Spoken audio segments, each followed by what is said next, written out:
Schotma komt er echt net lekker in. Dan zullen we naar Theo Schotma. Theo Schotma zit er indirect heel erg goed in. Die zit er heel erg goed in. Maar doet toch weer eruit nog. Theo Schotma.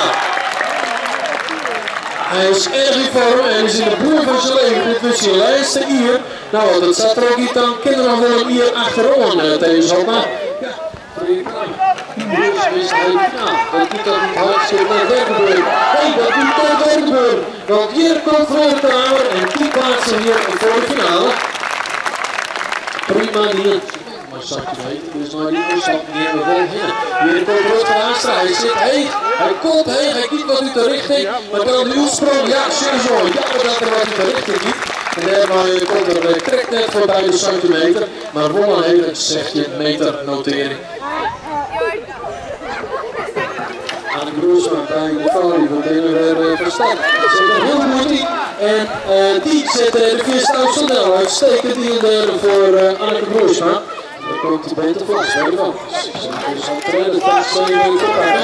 weer goed in de stok. Maakt er een prima sprong van je. We hebben verder waarschijnlijk via jouw applaus. Betervlas wint bij de bakkers. In ieder geval 14-21, maar misschien komt er nog wat bij.